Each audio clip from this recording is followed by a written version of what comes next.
خمس لا يعلمهن إلا الله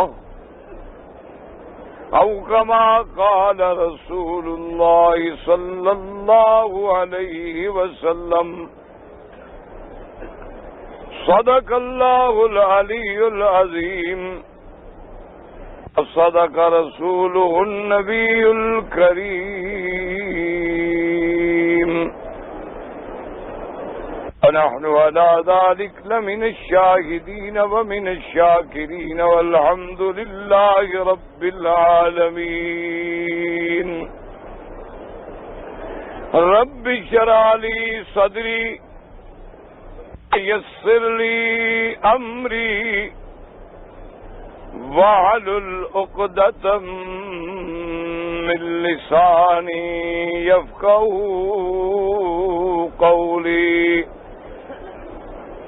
سبحانك لا علم لنا إلا ما علمتنا إنك أنت العليم الحكيم. برادران اسلام، واجب الاحترام بزرگوں، دوستوں اور بھائیوں، اللہ تبارک و تعالیٰ کے کلام مقدس میں سے ایک آیت مبارکہ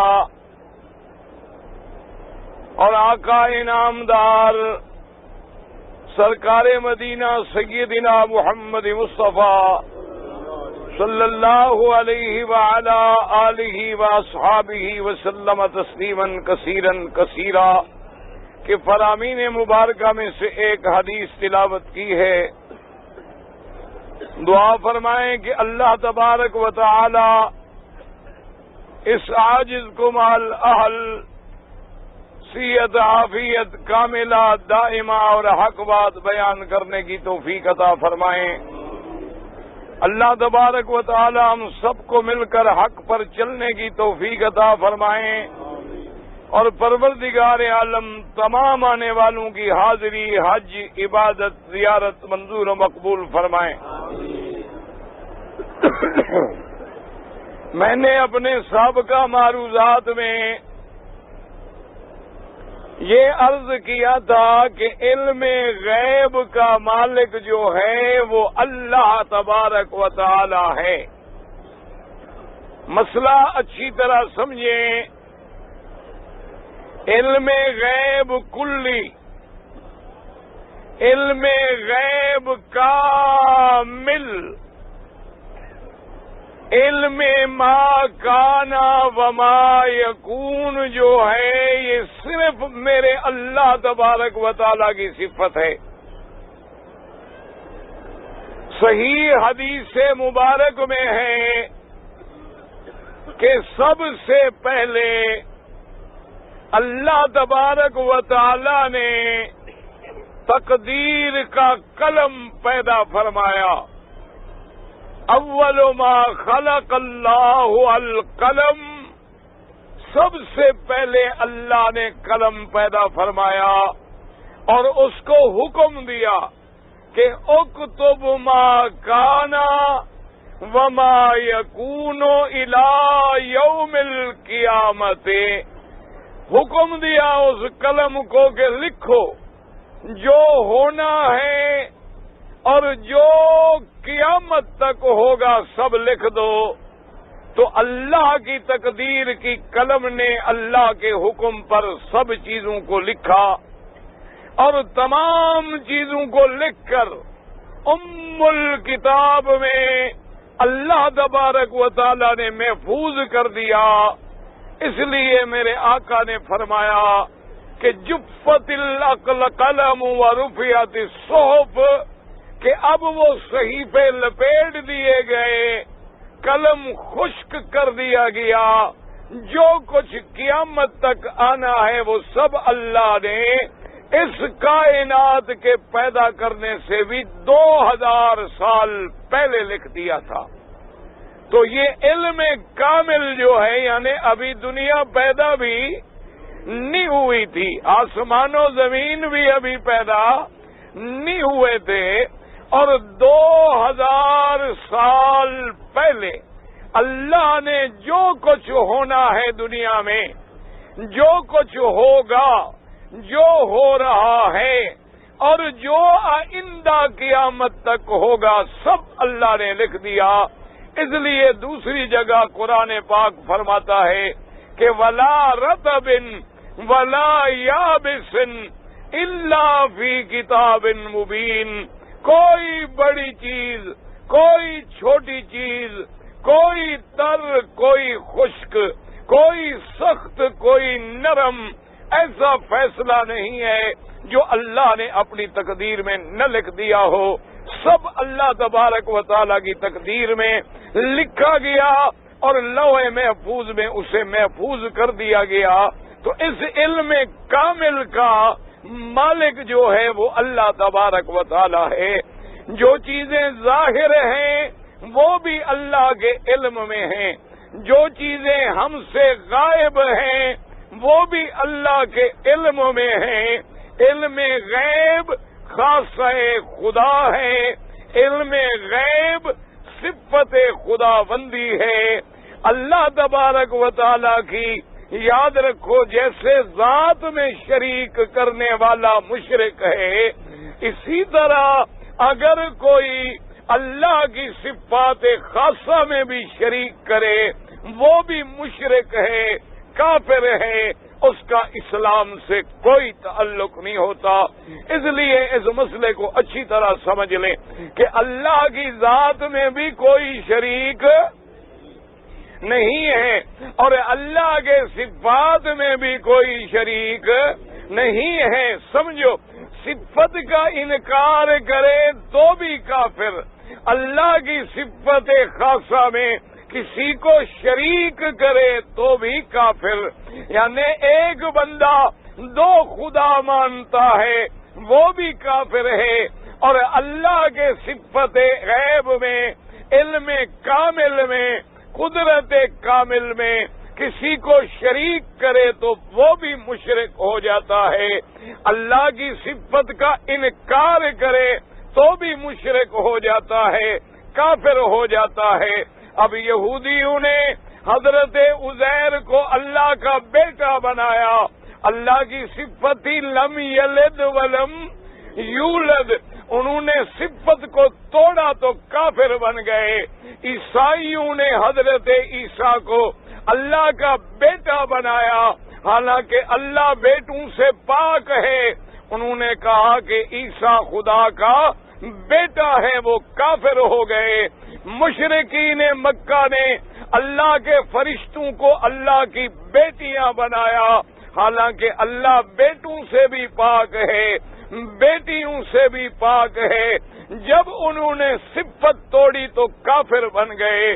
اسی طرح جو بندہ یہ عقیدہ رکھے کہ اللہ بھی عالم الغیب ہے، انبیاء بھی عالم الغیب ہیں، اولیاء بھی عالم الغیب ہیں، ائمہ بھی عالم الغیب ہیں، 12 امام بھی عالم الغیب ہیں، تو اس نے اللہ کی صفت میں شریک کیا ہے۔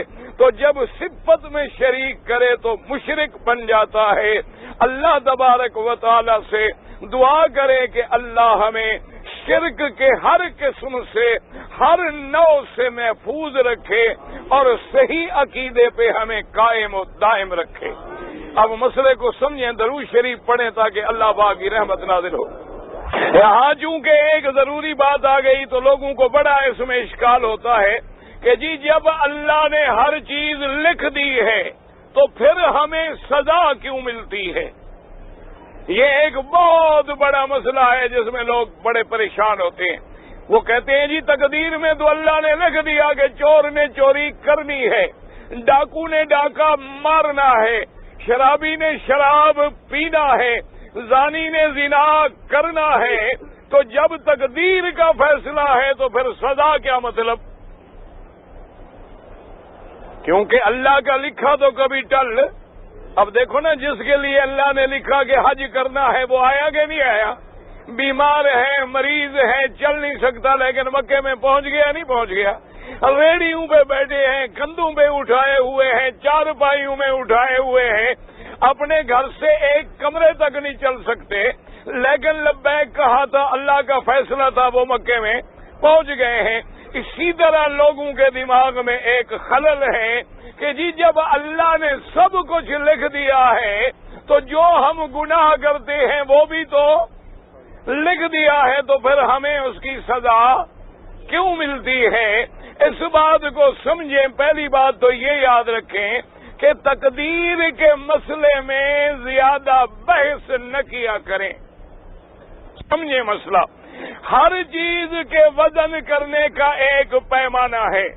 اب دیکھیں، ایک پیمانہ ہے جس میں سونا وزن ہوتا ہے، ایک پیمانہ ہے جس میں ہیرا وزن ہوتا ہے۔ اگر ہیرے والے پیمانے میں اتنا بڑا پتھر اٹھا کے رکھ دو تو نتیجہ کیا نکلے گا کہ وہ پیمانہ ٹوٹ جائے گا لیکن وزن نہیں ہوگا۔ عقل کا بھی پیمانہ ہے، لیکن اس میں بھی وہی بات تل سکتی ہے جو عقل کے برابر ہے۔ جو باتیں عقل سے باہر ہوں وہ ہمارے عقل کے ترازو میں نہیں تل سکتی۔ پہلی بات تو موٹی یہ یاد رکھیں کہ ہمارا اللہ کی تقدیر پہ ایمان ہے، اللہ کے فیصلے پہ ایمان ہے، اللہ کی قضا پہ ہم راضی ہیں۔ اب دوسری بات سمجھیں کہ لکھنے کا معنی یہ نہیں ہے کہ اللہ بندے کو اس گناہ پہ جبر کرتے ہیں، نہ۔ مسئلہ سمجھو، ذرا پوری توجہ رکھو گے، مسئلہ مشکل ہے، علم غیب کا بھی تقدیر کا بھی، تو اگر توجہ نہیں ہوگی پھر نہیں سمجھو گے۔ اس لیے درود شریف بھی پڑھیں اور دعا بھی کریں۔ آسان مثال میں بدلاؤں، آپ نے دیکھا ہے کہ آج کل ایئر کنڈیشن ہے، چلو ہم غریب ہیں لیکن مکے میں تو ہم سب نے دیکھ لیے نا کہ ایئر کنڈیشن ہوتا ہے جو ٹھنڈا کرتا ہے، ٹھیک ہے؟ اچھا، ایسے بھی ایئر کنڈیشن موجود ہیں جن میں دونوں چیزیں ہوتی ہیں۔ کیا مانا؟ ٹھنڈے کرنے والی بھی اور گرم کرنے والی بھی، اور لکھا ہوتا ہے کہ یہ کول ہے اور یہ ہیٹ ہے۔ یعنی اگر سوئی اس جگہ کھڑی کرو گے اور چلاؤ گے سبز نشان پر تو یہ ٹھنڈا کرے گا، اگر سرخ نشان پہ رکھو گے چلاؤ گے تو یہ گرم کرے گا۔ اب گرمی کا موسم ہے، اگر کوئی سوئی کو سرخ پہ رکھ کے چلا دے اور کمرہ گرم ہو جائے، یہ لکھنے والے کا قصور ہے یا سوئی پھیرنے والے کا قصور ہے؟ آ رہی ہے بات کہ نہیں سمجھ آ رہی؟ اس میں دونوں سسٹم ہیں، ٹھنڈے کرنے کا بھی اور گرم کرنے کا بھی۔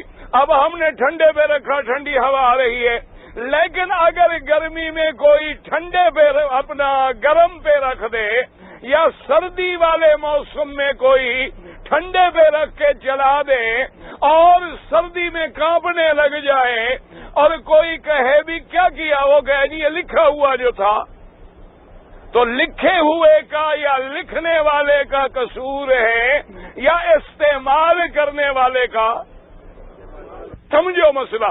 اللہ نے جو لکھا ہے وہ اس کے علم کامل کا کمال ہے کہ میں نے پیدا ہونے کے بعد جو جو کام کرنے ہیں، ابھی میں پیدا بھی نہیں ہوا لیکن اللہ نے لکھ دیے ہیں، لیکن کرنے میں نے ہیں، اس نے لکھ کے جبر نہیں کیا ہے۔ سمجھے مسئلہ؟ کرنا میں نے ہے اپنے اختیار سے، لیکن جو میں نے کرنا ہے وہ اس کے علم میں ہے، اس لیے اللہ نے پہلے لکھ دیا ہے۔ اب جب وہ دنیا میں واقعہ آتا ہے اور فرشتے لوح محفوظ سے ان کو شیٹ ملتی ہے اور وہ دیکھتے ہیں کہ جو اللہ نے لکھا تھا وہی ہو رہا ہے، تو وہ کہتے ہیں سبحانکا سبوح قدوس ربنا و رب الملائکۃ والروح۔ مولا تیرے علم کا کمال ہے کہ ابھی یہ پیدا بھی نہیں ہوا تھا، پیدا ہونے کے بعد جو کرنا تھا وہ بھی تو نے لکھ دیا ہے، ورنہ نماز بھی تم اپنے اختیار سے پڑھتے ہو اور گناہ بھی تم اپنے اختیار سے کرتے ہو۔ یہ علیحدہ بات ہے کہ تیرا اختیار اس کے تابع ہے، وہ اگر چاہے تو توڑ دے، وہ اگر چاہے تو بدل دے، ورنہ اگر ہم خود نماز پڑھنے کا اختیار نہ رکھیں پھر تو اللہ نے جبرن پڑھائی اور جبرن کا ثواب کوئی نہیں ہوتا، اور گناہ ہم اپنے ارادے سے نہ کریں۔ اس لیے اللہ نے ہمیں آنکھیں دی، اللہ نے ہمیں عقل دیا، اللہ تبارک و تعالی نے پیغمبر بھیجے، اللہ نے کتابیں اتاری، اور اللہ تبارک و تعالی نے ہمیں بتلا دیا کہ یہ راستہ مکے جاتا ہے، یہ راستہ مدینے جاتا ہے، یہ راستہ شیطان کا ہے، یہ راستہ رحمان کا ہے۔ رحمان کے راستے پہ 1,24,000 نبی کھڑا ہے، شیطان کے راستے پہ شیطان اور اس کی ذریت کھڑی ہے، اور اللہ نے ہمیں ہوا سے خمس دیا ہے۔ ہم نبی کے کہنے پہ چلے تو کامیاب ہو گئے، اور شیطان کے کہنے پہ چلے تو برباد ہو گئے، ورنہ کرتے ہم ہیں، جو ہم کرتے ہیں وہ اس کے علم میں ہے، تو اس نے اپنے کمال علم سے ہمارے عمل کرنے سے بھی پہلے لکھ دیا ہے، ورنہ اللہ اپنے بندوں کو جبرن گناہ کرا کے سزا نہیں دیتے۔ اللہ ظلم سے پاک ہیں، اللہ اپنے بندوں پہ ظلم نہیں کرتے ہیں۔ اس لیے اچھی طرح مسئلے کو سمجھ لیں۔ اب سمجھ آئی ہے بات کہ نہیں آئی؟ اچھا جی، اب درود شریف پڑھیں، پڑھا ہو وہ بیٹھ جائیں، جلدی جلدی وقت ضائع نہ کریں، جلدی جلدی بیٹھ جائیں، کھڑے نہ رہیں۔ جن نے درود شریف پڑھا ہے وہ بیٹھیں، جن نے نہیں پڑھا وہ کھڑے رہیں، جن نے پڑھا۔ اچھا جی، اب اللہ کے قرآن سے پوچھیں کہ قرآن کیا کہتا ہے۔ فرمایا وَعِندَهُ مَفَاتِحُ الْغَيْبِ لَا يَعْلَمُهَا إِلَّا هُوَ يَعْلَمُ مَا فِي الْبَرِّ وَالْبَحْرِ وَمَا تَسْقُطُ مِنْ وَرَقَةٍ إِلَّا يَعْلَمُهَا وَلَا حَبَّةٍ فِي ظُلُمَاتِ الْأَرْضِ وَلَا رَطْبٍ وَلَا يَابِسٍ إِلَّا فِي كِتَابٍ مُبِينٍ۔ اللہ فرماتے ہیں عندہ، اسی کے پاس ہے خزانہ غیب کی کنجیاں۔ کنجیاں کس کے پاس ہیں؟ اچھا سمجھو مسئلہ، کیوں فرمایا کہ کنجیاں اس کے پاس ہیں؟ غیب کے خزانے کی چابیاں کس کے پاس ہیں؟ اللہ کے پاس۔ تو اتنا ہی تو کافی تھا کہ غیب کس کے پاس ہے، لیکن یہ کیوں فرمایا وَعِندَهُ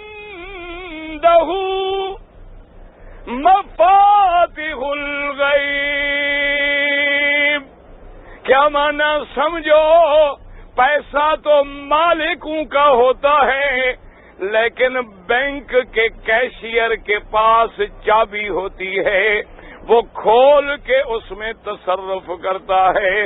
اللہ نے فرمایا غیب بھی میرا، غیب کے خزانے بھی میرے، اور اس کی چابیاں بھی میرے پاس ہیں۔ میں نے کسی کو غیب پہ مختار نہیں بنایا، کسی کو چابیاں نہیں دی ہیں کہ کوئی یہ کہہ سکے کہ اس کا غیب ذاتی ہے اور ان کا غیب عطائی ہے۔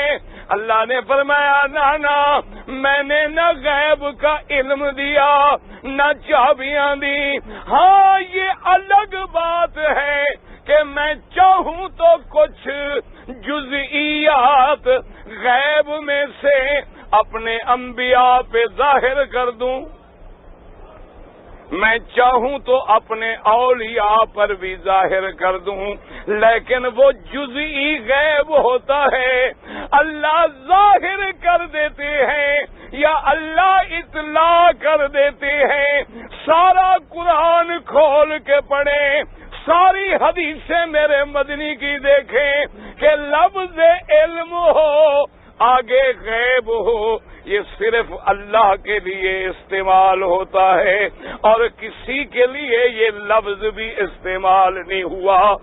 انبیاء کے لیے آیا تو اطلاع علی الغیب کہ اللہ نے غیب پہ اطلاع کر دی، اظہار علی الغیب اللہ نے غیب ظاہر کر دیا، انباء عن الغیب اللہ نے غیب کی خبر دے دی، ورنہ علم غیب خاصہ خدا ہے۔ اور خاصہ خدا کا کیا معنی؟ خاصۃ الشیء لا یوجد فی غیرہ، کہ خاصے کا معنی جو اس میں پایا جائے اس کے علاوہ کسی میں نہ پایا جائے۔ اب دیکھو جی، یہ قرآن کا فیصلہ ہے کہ علم غیب کا مالک کون ہے۔ اچھا، اب نبیوں کا فیصلہ سنیں، کہہ دیں علیہ الصلاۃ والسلام، اللہ سب نبیوں پہ کروڑوں صلاۃ و سلام نازل فرمائیں۔ تمام انبیاء کا فیصلہ قرآن میں سنیں۔ یوم یجمع اللہ الرسل، یوم یجمع اللہ الرسل فیقول ماذا اجبتم۔ اللہ فرماتا ہے قیامت والے دن، جس دن میں سارے رسولوں کو اکٹھا کروں گا، حاجیو سمجھو 1,24,000 نبی گزرا ہے، جن میں 313 رسول گزرے ہیں، اور 313 میں 5 اولو العزم من الرسل ہیں، اور پھر ان سب کا سردار محمد رسول اللہ ہے صلی اللہ علیہ وآلہ، سب کہہ دو صلی اللہ علیہ وآلہ آلہ وَأَصْحَابِهِ وَسَلَّمَ تَسْلِيمًا كَثِيرًا۔ اور یاد رکھو، ہر رسول نبی ہوتا ہے، ہر نبی رسول نہیں ہوتا۔ ہر رسول جو ہوگا وہ نبی بھی ہوگا، اور جو نبی ہو وہ ضروری نہیں کہ رسول بھی ہو۔ رسول کا کیا معنی؟ شریعت والا، کتاب والا۔ اب دیکھو، موسیٰ علیہ السلام رسول ہیں، ہارون علیہ السلام نبی ہیں، تو جب قیامت میں اللہ نے سارے رسولوں کو اکٹھا کر دیا تو نبی تو خود بخود ان کے تابع ہو گئے۔ اللہ فرماتے ہیں میں قیامت کے میدان میں دعا کر اللہ ہماری قبر اور حشر آسان فرما دے، اللہ عذاب قبر سے بھی بچائے، عذاب حشر سے بھی بچائے، اللہ تبارک و تعالی خاتمہ ایمان پہ فرما دے، اللہ جنت الفردوس نصیب فرما دے۔ قیامت کا میدان جب ہوگا اللہ فرمائیں گے سارے رسول جمع کرو، یوم یجمع اللہ الرسل۔ اور پہلا رسول کون ہے یاد رکھو، نوح علیہ السلام۔ پہلے رسول کون ہے؟ نوح علیہ السلام، یاد رکھ لو۔ اور آخری رسول کون ہے؟ سیدنا، کہہ دو محمد الرسول اللہ، کہہ دو سیدنا محمد الرسول اللہ صلی اللہ علیہ وسلم۔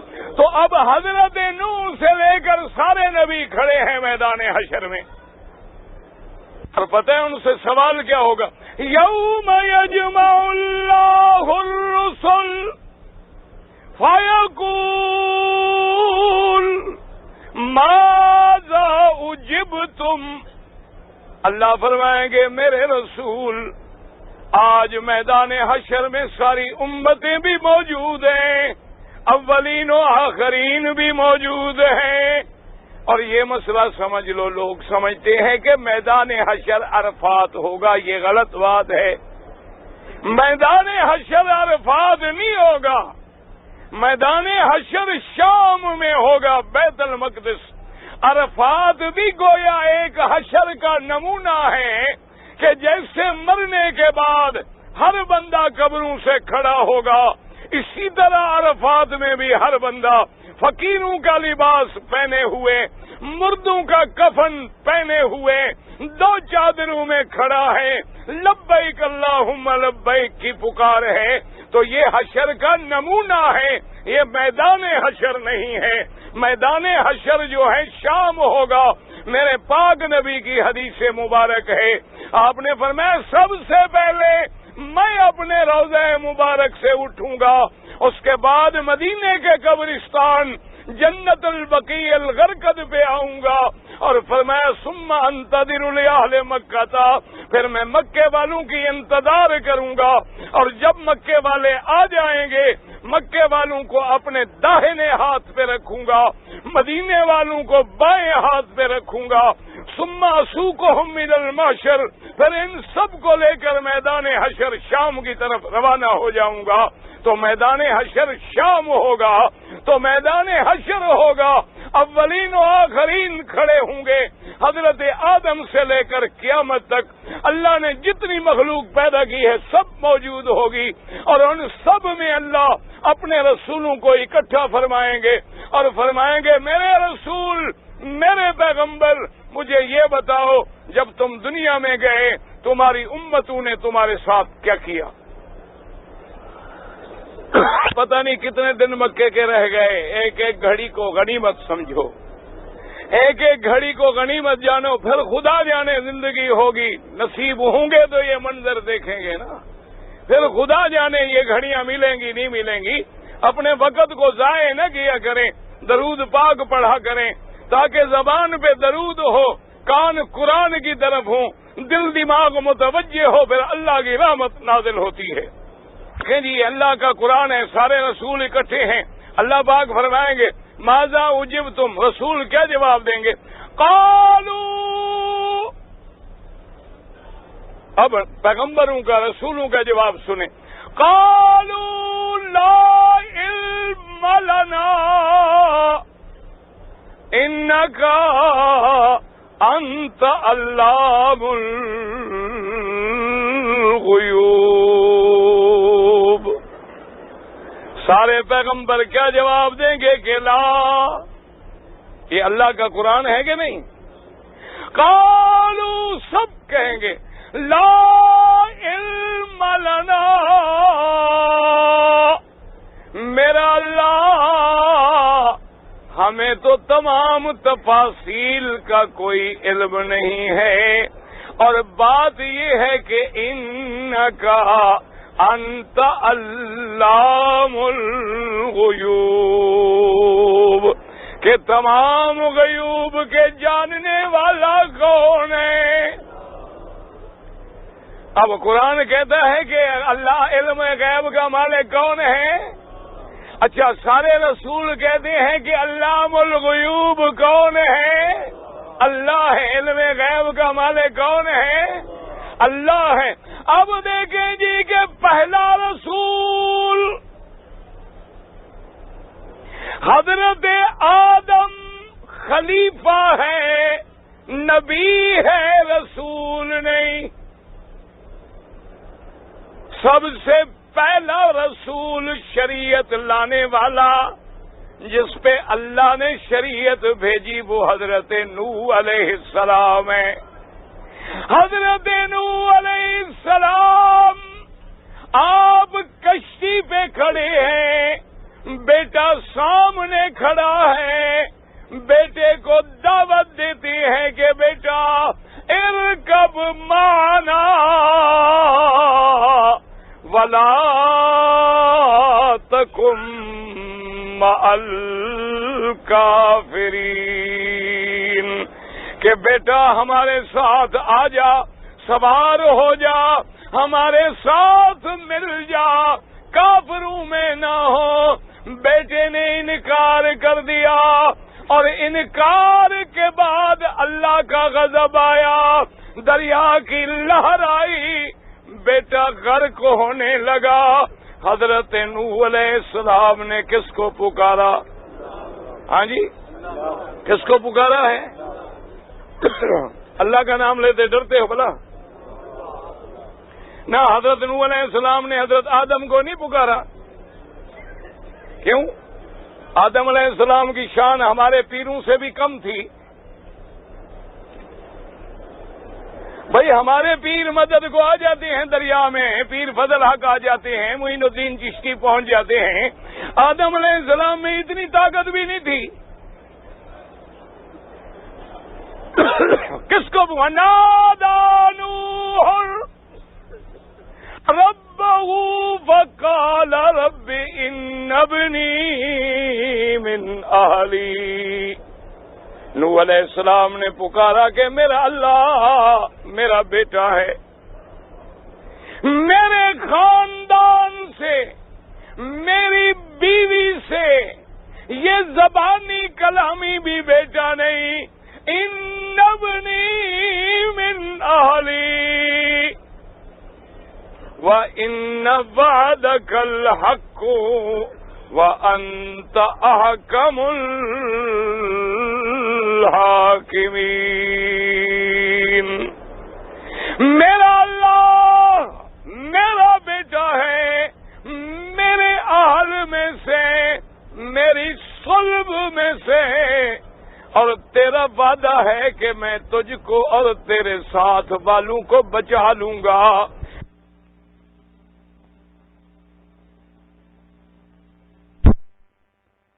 تو سب سے بہتر فیصلے کرنے والا ہے، مہربانی کر کے میرے بیٹے کو بچا لے۔ اللہ نے کیا جواب دیا؟ قال یا نوح انہ لیس من اہلک انہ عمل غیر صالح فلا تسألن ما لیس لک بہ علم۔ اللہ نے فرمایا کہ نوح علیہ السلام یہ تیرا بیٹا صلب سے تو ہے، لیکن اس کے عمل تیرے عمل سے نہیں ملتے، عقیدہ تیرے عقیدے سے نہیں ملتا، یہ کافروں میں سے ہے، اس کے لیے بخشش نہ مانگ۔ اور فرمایا فلا تسألنا، اور آئندہ سوال نہ کرنا، ما لیس لک بہ علم، جس چیز کا تجھے علم نہ ہو۔ انی اعظک ان تکون من الجاہلین، فرمایا جس چیز کا تجھے علم نہ ہو مت سوال کرو۔ اگر رسول عالم الغیب ہیں پھر علم نہ ہونے کا کیا مطلب؟ اگر نبی عالم الغیب ہیں پھر نوح کا بیٹے کے لیے سوال کرنے کا کیا مطلب؟ اللہ کو ناراض کرنے کا کیا مطلب؟ اور بعض میرے بھائی لوگوں کے عقیدے برباد کرنے کے لیے کہتے ہیں کہ نوح تو عالم الغیب ہے، اس کو تو ذرے ذرے کا علم تھا، اس کو تو یہ بھی پتا تھا کہ ماں کے پیٹ میں بچہ کیسا ہے اور اچھا ہے کہ برا ہے۔ وہ کہتے ہیں قرآن پاک میں موجود ہے کہ اللہ کے پیغمبر نوح نے دعا مانگی تھی کہ رب لا تذر علی الارض من الکافرین دیارا انک ان تذرہم یضلوا عبادک ولا یلدوا الا فاجرا کفارا۔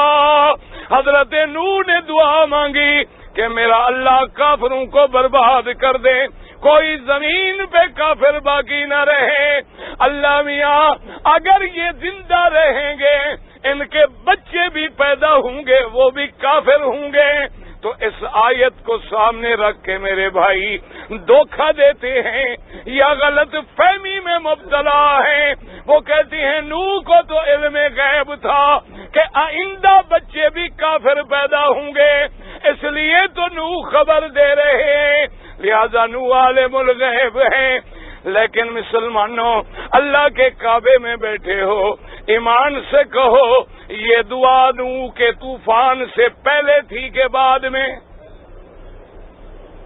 نیند میں بیٹھے ہو، یہ دعا جب مانگی تھی اللہ کافروں کو برباد کر، نوح کے طوفان آنے سے پہلے ہے یا بعد میں ہے؟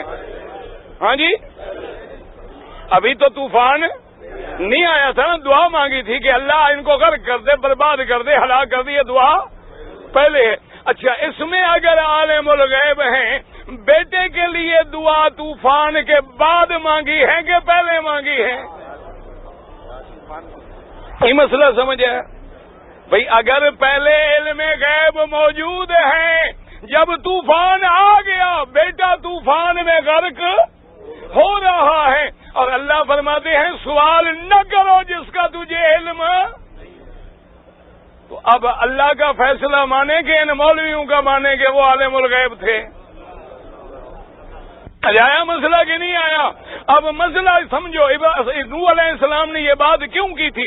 ایک تو 950 سال نوح علیہ السلام نے 950 سال توحید بیان کی، ایک نسل، دوسری، تیسری، چوتھی، پانچویں، چھٹی، ساتویں، آٹھویں، 9 نسلیں گمراہ ہوئی. تو انہوں نے تجربے کی بنیاد پہ کہا کہ مولا جیسے ان میں کوئی مسلمان نہیں ہوا، ان کے آنے والے بچے بھی مسلمان نہیں ہوں گے. ایک بات. اور دوسری بات اللہ نے وحی کی، وَأُوحِيَ إِلَىٰ نُوحٍ إِنَّهُ لَن يُؤْمَنَ مِن قَوْمِكَ إِلَّا مَن قَدْ آمَنَ. اللہ نے فرمایا ہم نے وحی کی کہ نوح علیہ السلام جتنے لوگ ایمان لا چکے ہیں، لا چکے، اب ان کے بعد تیری قوم میں کوئی ایمان نہیں لائے گا. تو یہ جب اللہ نے وحی کر دی تو پھر علم غیب کا کیا مطلب ہے؟ اللہ تبارک و تعالی اتنے جلال میں ہیں، فرمایا کہ نوح علیہ السلام پھر نہ مانگنا، اگر مانگو گے انی اعظک ان تکون من الجاہلین، میں اس بات پہ بھی قادر ہوں کہ تیرا نام بھی علم والوں سے، نبوت سے کاٹ دوں، میں بے پرواہ ہوں. تو اب نوح علیہ السلام نے کیا فیصلہ کیا؟ قال رب انی اعوذ بک ان اسألک ما لیس لی بہ علم. حضرت نوح نے کہا میرا مولا میری پناہ ہے، مجھے معافی دے دو کہ میں آئندہ بغیر علم کے کوئی سوال کروں، مجھے معاف کر دو. تو اب اندازہ ہوا کہ علم کا مالک کون ہے؟ اللہ تبارک و تعالی ہے. اگر اللہ ظاہر کر دے اس کی مرضی ہے، اور اللہ ظاہر نہ فرمائے، اللہ کے علم غیب میں کوئی شریک نہیں ہو سکتا. اپنے عقیدوں کو ٹھیک کر لیں. اللہ تبارک و تعالی تجھے بھی اور مجھے بھی قرآن سمجھنے کی اور عمل کرنے کی توفیق دے. اس کعبے میں بیٹھے ہو کہہ دو الحمدللہ. یہ تو کئی دفعہ بنا ہے، لیکن قرآن میں جس بنا کا ذکر ہے وہ کس نے بنایا تھا؟ حضرت ابراہیم اور حضرت آدم علیہ السلام کا کوئی ذکر نہیں قرآن میں بنانے کا.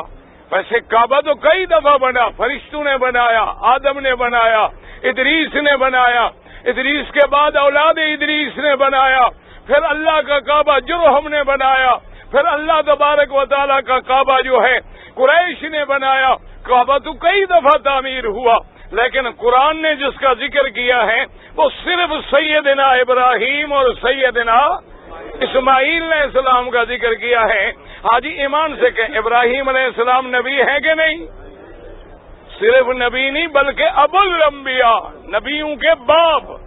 جن کے خاندان میں اللہ نے نبوت رکھ دی، اور حضرت اسماعیل بھی نبی ہیں، اسماعیل بھی نبی اور ابراہیم بھی نبی، اور دونوں اللہ کا کعبہ بنانے والے ہیں۔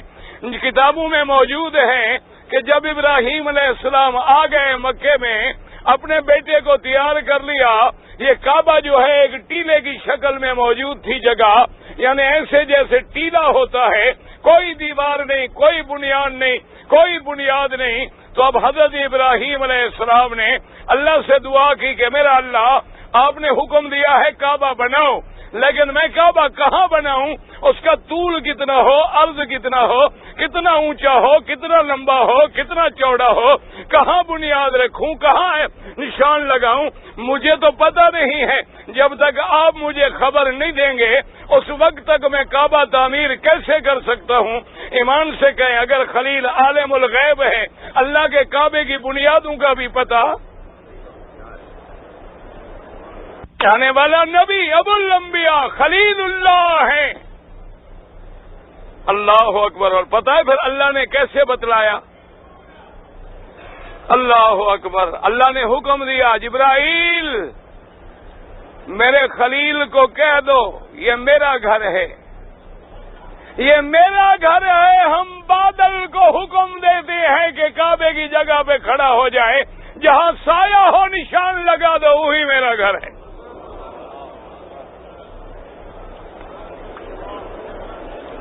اچھا جی، کعبہ بنا لیا۔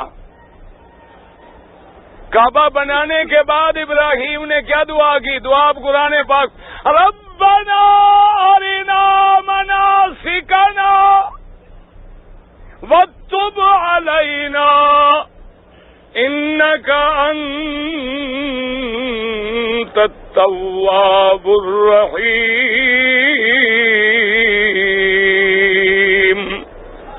کہ میرا اللہ تیرا گھر تو بن گیا ہے، اب تیرے گھر میں جو احکام، جو طواف، جو حج کے مناسک ہیں وہ ہمیں دکھلا دے۔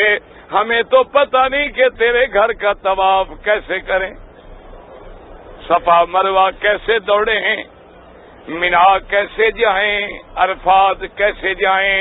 اللہ کا نبی دعائیں مانگ رہے ہیں۔ اللہ نے حکم دیا کہ خلیل ہم تمہیں سکھلاتے ہیں، لیکن میرے گھر کا اعلان کر دو۔ میرا اللہ اعلان کر دو، فرمایا ہاں اعلان کرو۔ وَأَذِّن فِي النَّاسِ بِالْحَجِّ، اعلان کر دو لوگوں کو کہ خدا کا گھر بن گیا، حج پہ آؤ۔ دعا کر اللہ جب تک ہمیں زندہ رکھے ہمیں بھی نصیب فرما۔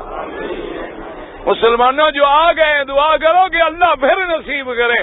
اور میرا ایمان ہے جو حاجی جنہوں نے آج تک کعبہ نہیں دیکھا وہ الگ بات ہے، جو کعبہ اور مکہ مدینہ دیکھ لیتا ہے اللہ کی قدرت ہے، پھر اس کو چین نہیں آتا۔ گھر میں نماز پڑھے تو کعبہ یاد آتا ہے کہ ہائے وہ کیا وقت تھا جب میں کعبے میں کھڑا ہوتا تھا، ساری زندگی کہتا رہا منہ طرف قبلے کے۔ اللہ نے فرمایا حاجی اب تجھے میں خود قبلے میں کھڑا کر دیتا ہوں، اپنی آنکھوں سے قبلہ بھی دیکھ اور نیت بھی کر لے۔ جو حاجی دیکھ لیتا ہے نا اس کی پیاس نہیں بھولتی، وہ واپس جا کے پھر تیاری میں لگ جاتا ہے کہ مولا پھر حج آ رہا ہے۔ اور یاد رکھیں، اور اللہ سے جو دعا مکے میں مانگو گے، کعبے میں مانگو گے، ملتزم پہ مانگو گے، وہ کبھی خالی نہیں جاتی۔ اس لیے دل سے دعا کر لیں کہ جن کو حج نصیب نہیں ہوا اللہ نصیب کرے، اور جن کو نصیب ہوا اللہ بار بار نصیب کرے، اور اللہ ہمیں ہر زندگی میں عرفات نصیب کرے، اور اللہ مکے مدینے کی محبت میں زندہ رکھے، اور اسی محبت میں موت آئے، اور جب مرنے کا وقت آئے زبان پہ جاری ہو لا الہ الا اللہ محمد الرسول اللہ۔ اب اللہ نے حکم دیا خلیل اعلان کرو کعبہ بن گیا، لوگوں حج پہ آؤ۔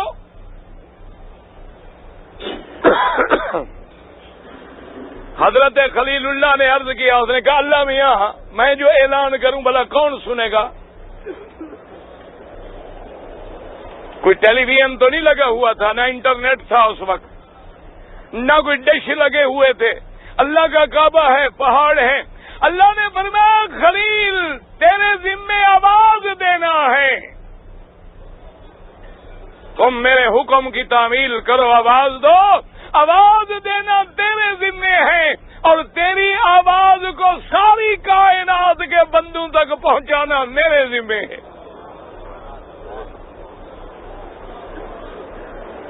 اس لیے حدیثوں میں ہے کہ جب ابراہیم نے آواز دی ہر بندے نے کہا لبیک میں حاضر ہوں، یہ وہی لبیک ہے نا۔ اور یہ بھی موجود ہے جس نے ایک دفعہ کہا وہ ایک حج پڑے گا، جس نے 100 دفعہ کہا وہ 100 حج پڑے گا۔ اللہ تبارک و تعالیٰ کا پیغمبر ہے، کہتا ہے اللہ میاں میری آواز کیسے جانے گی؟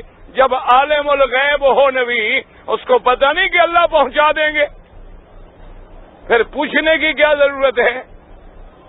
سمجھ آیا کہ عالم الغیب کون ہے؟ اچھا عرفات کا معنی، عرفات گئے ہو نا، کہہ دو الحمدللہ، دعا کر اللہ منظور فرما لے، اور میرا تو ایمان ہے منظور نہ فرماتا تو ہمیں بلاتا ہی کیوں؟ میرا تو عقیدہ ہے جو آ گئے منظور ہیں، اللہ منظور نہ کرے تو اسے کوئی ضرورت تھی ہمیں بلانے کی؟ راضی ہوا تو ہمیں بلایا ہے نا، اپنے گھر جو آنے دیا ہے۔ عرفات ہے تعارف، آپ کہتے ہیں نا جی آپ کا میرا تعارف ہے، یہ آپ سے معرفت ہے، پہچاننا ہے۔ تو اللہ نے جب ابراہیم کو سارے احکام سکھلا دیے تو جبریل نے پوچھا عرفتہ، سمجھ گئے، اب پتہ لگ گیا کہ کعبہ کیا ہے، طواف کیا ہے، صفا کیا ہے، مینا کیا ہے، مزدلفہ کیا ہے، عرفات کیا ہے؟ انہوں نے کہا عرف تو میں سمجھ گیا۔ تو اگر عالم الغیب ہو تو اس کو بھی احکام پوچھنے کی ضرورت پڑتی ہے؟ تو عالم الغیب کس کی ذات ہے؟ اللہ کی ذات۔ اب دیکھیں اللہ کا پیغمبر ہے حضرت یعقوب علیہ السلام، بیٹے آگے کہنے لگے کہ ابا جان مہربانی کریں یوسف علیہ السلام کو ہمارے ساتھ بھیج دیں، ہم باہر جا رہے ہیں پکنک منانے کے لیے، سیر کرنے کے لیے، شکار کرنے کے لیے، آپ اس کو ہمیشہ اپنے ساتھ رکھتے ہیں، باہر نہیں جانے دیتے، مہربانی کریں ہمیں ساتھ بھیج دیں، ہم جائیں گے، چلیں گے، پھریں گے، کھیلیں گے، واپس آ جائیں گے۔ ابا جان نے کہا کہ نہیں مجھے خطرہ ہے، ایسا نہ ہو کہ کہیں یوسف علیہ السلام پہ کوئی بھیڑیا حملہ کر دے۔ انہوں نے کہا ابا جان یہ کیسے ہو سکتا ہے، ہم اتنے بھائی ہیں، 11 بھائی ہیں، ہم اپنے بھائی کی حفاظت نہیں کر سکتے، مہربانی کریں ہمارے ساتھ بھیج دیں۔ بھائی کو لے کے چلے گئے، اور جانے کے بعد بڑا لمبا قرآن میں پورا واقعہ موجود ہے، انہوں نے حضرت یوسف علیہ السلام کو کنویں میں پھینک دیا۔ حضرت یوسف قرآن میں ہے کہ نہیں ہے؟ اسلام کو جب کنویں میں ڈال آئے، انہوں نے پھر کیا کیا کہ ایک جانور کو ذبح کر کے اس کا خون بھی حضرت یوسف علیہ السلام کے قمیص کو لگا دیا۔ اللہ کا قرآن وَجَاءُوا أَبَاهُمْ عِشَاءً يَبْكُونَ،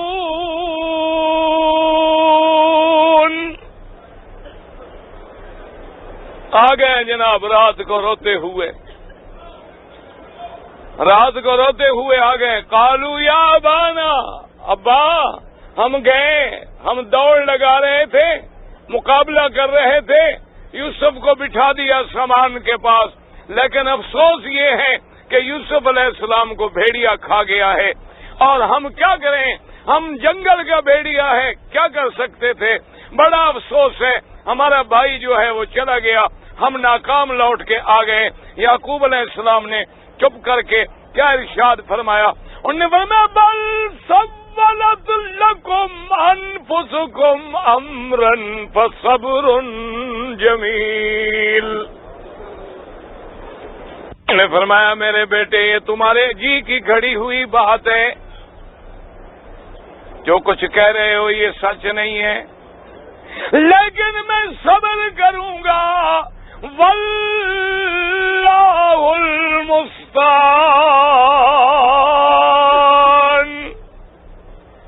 مدد کرنے والا کون ہے؟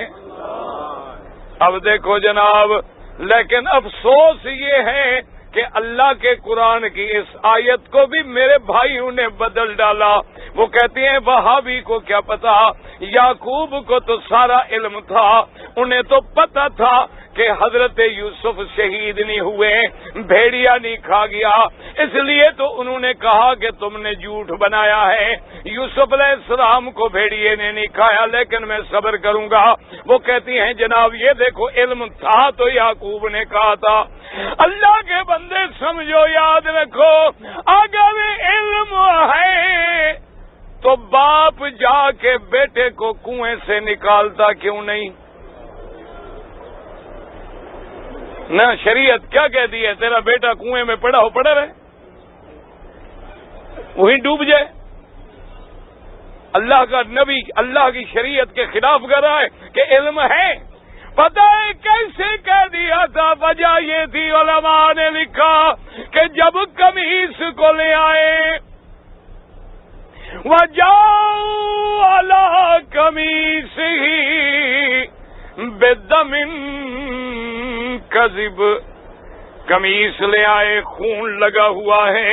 حضرت یعقوب نے جب قمیص دیکھا تو فرمایا ما أَحَدُّ الذِّئْبَ، فرمانے لگے بیٹے ایسا بھیڑیا تو میں نے زندگی میں نہیں دیکھا کہ میرے یوسف کو تو کھا گیا لیکن قمیص کو نہیں کاٹا۔ یہ علم غیب ہے یا علامت ہے سامنے؟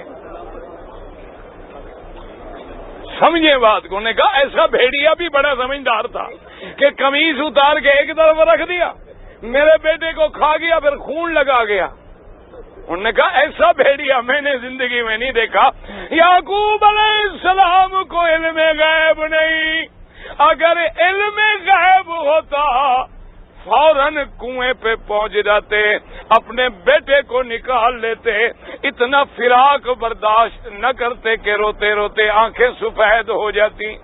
قرآن کہتا ہے آصفا علی یوسف وابیضت عیناہ من الحزن فہو کظیم، کہ یوسف کے فراق میں حضرت یعقوب نے روتے روتے آنکھیں سفید ہو گئیں۔ اور یاد رکھو جو لوگ کہتے ہیں یعقوب اندھے ہو گئے وہ غلط کہتے ہیں۔ اندھا ہونا نبی کی شان نہیں ہوتی، اندھا ہونا عیب ہوتا ہے۔ اللہ اپنے نبیوں کو عیب سے پاک پیدا کرتے ہیں۔ نبیوں میں نہ ظاہر میں عیب ہوتا ہے، نہ باطن میں عیب ہوتا ہے، نہ ان کے کردار میں عیب ہوتا ہے، نہ ان کی گفتار میں عیب ہوتا ہے۔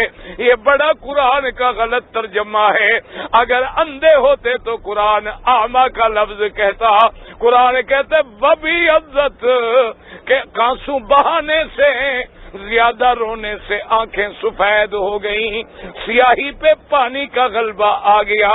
لیکن یہ مانا نہیں نعوذ باللہ کے پیغمبر اندھے ہو گئے۔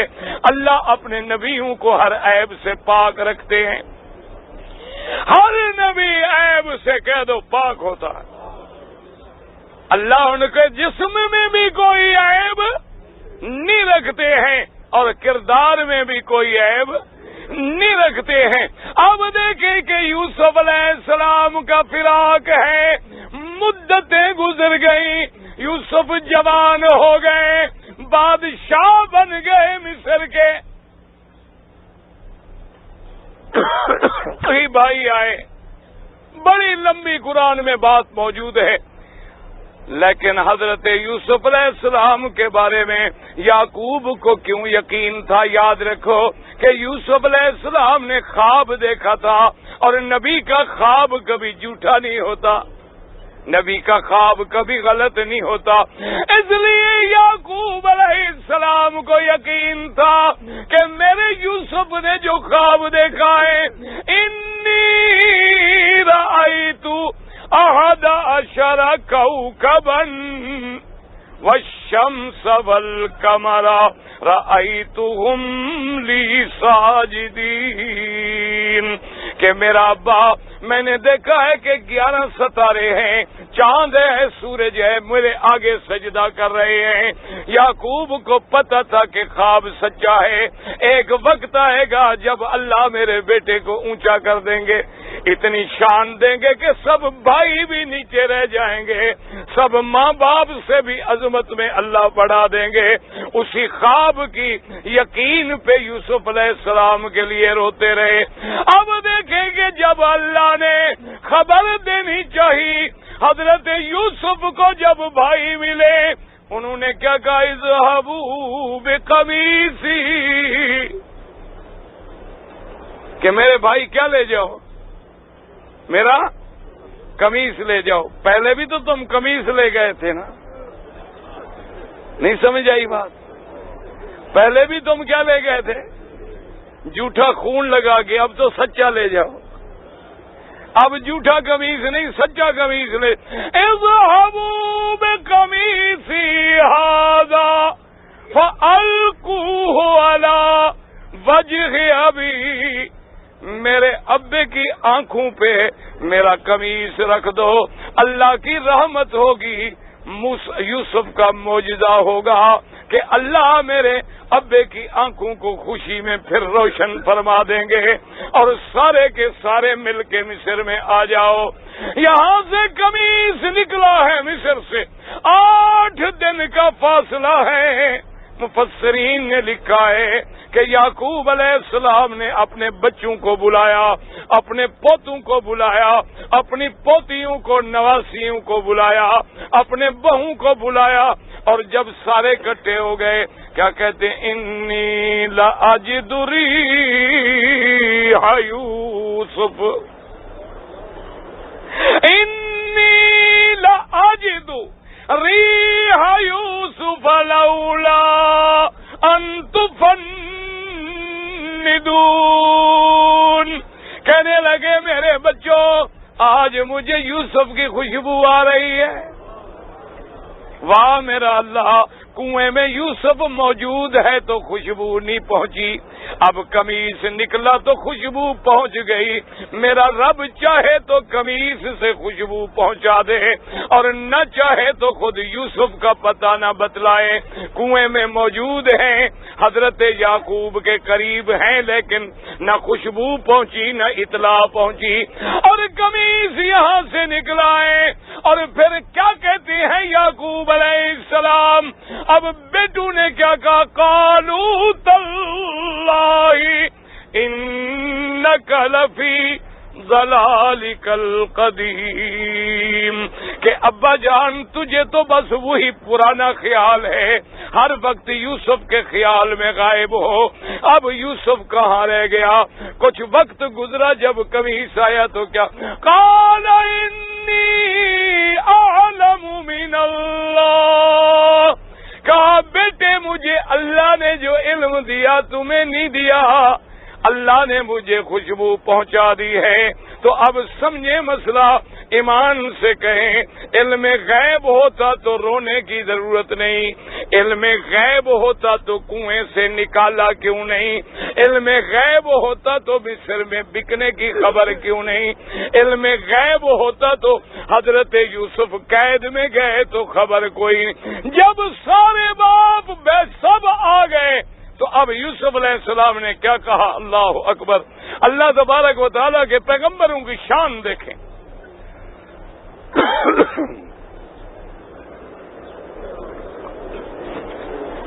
لیکن افسوس ہے اللہ کے قرآن کو لوگوں نے بدلا۔ دعا کرو اللہ ہدایت۔ وہ کہتے ہیں دیکھو جی وہاں بھی نہیں مانتے، یعقوب نے یوسف کو سجدہ کیا، بھائیوں نے سجدہ کیا، تو جب پیغمبر کو سجدہ جائز ہے تو پیغمبر کے وارث اولیاء کو بھی سجدہ جائز ہے۔ دیکھو کیسا قرآن سمجھا ہے انہوں نے۔ ان کے مسئلے ہوتے سارے ایسے ہیں ماشاءاللہ۔ بھئی انگوٹھے کیوں چومتے ہو؟ کہتے ہیں جی آدم کی جب توبہ قبول نہ ہوئی اچھا جی پھر کیا ہوا؟ اوپر دیکھا عرش پہ حضور کا نام لکھا ہوا تھا، تو انہوں نے پھر حضور کا تصور کر کے حضور کے نام کو چوما، حضور کے نام کا واسطہ دیا، تو اللہ پاک نے آدم کی توبہ قبول فرما لی۔ یعنی وسیلے کا مسئلہ ڈھونڈا تو آدم سے، اور واسطے کا مسئلہ ڈھونڈا تو آدم سے، انگوٹھے چومنے کا مسئلہ ڈھونڈا تو آدم سے، سجدے کا مسئلہ ڈھونڈا تو یعقوب سے۔ کلمہ پڑھتے ہیں محمد کا، کلمہ کس کا پڑھتے ہو؟ پڑھ لو ایک دفعہ، ڈرتے ہو؟ تم نے آدم کا پڑھا ہے، یعقوب کا پڑھا ہے، یوسف کا پڑھا ہے، تو پھر ان کی شریعت کے ہم تب ذمہ دار ہیں۔ ہاں جی، نہ ہم نے کلمہ کس پیغمبر کا پڑھا؟ لا الہ الا اللہ۔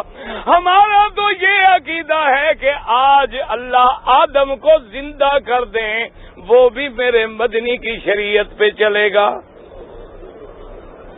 نہ ایمان سے کہو تمہارا کیا عقیدہ ہے؟ آج اگر موسیٰ علیہ السلام آ جائیں کس کی شریعت پہ چلیں گے؟ اچھا جب عیسیٰ علیہ السلام اتریں گے کس کی شریعت پہ چلیں گے؟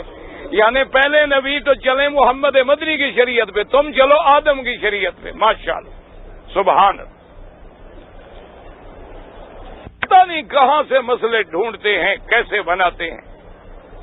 اور یاد رکھو، کہتے ہیں جناب وہابیوں کو کیا پتا، اللہ نے فرشتوں کو سب کو حکم دیا تھا کہ آدم کو سجدہ کرو،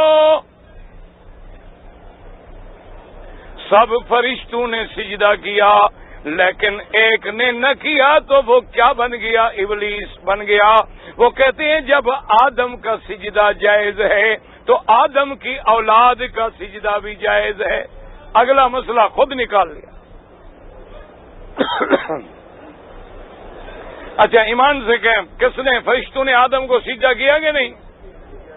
ہاں جی کیا ہے، بالکل کیا ہے، لیکن کس کے حکم سے؟ وَإِذْ قُلْنَا لِلْمَلَائِكَةِ اسْجُدُوا لِآدَمَ، کس نے حکم دیا؟ اور اسی اللہ نے ہمیں حکم دیا ہے کہ لا تسجدوا للشمس ولا للقمر واسجدوا للہ الذی خلقہن۔ اللہ نے حکم دیا کہ سجدہ کرو، جس نے نہ مانا وہ ابلیس بن گیا۔ ہمیں اللہ نے حکم دیا کہ کسی کو سجدہ نہ کرو ما سوا میرے، جو یہاں بھی حکم نہیں مانے گا وہ ابلیس بن جائے گا۔ ہم تو اللہ کے حکم کے پابند ہیں، اللہ حکم دے گا تو حجر اسود کو بھی بوسہ دیں گے، اللہ حکم نہ دے تو مقام ابراہیم کو بوسہ نہیں دیں گے، ہم تو اس کے حکم کے پابند ہیں۔ اب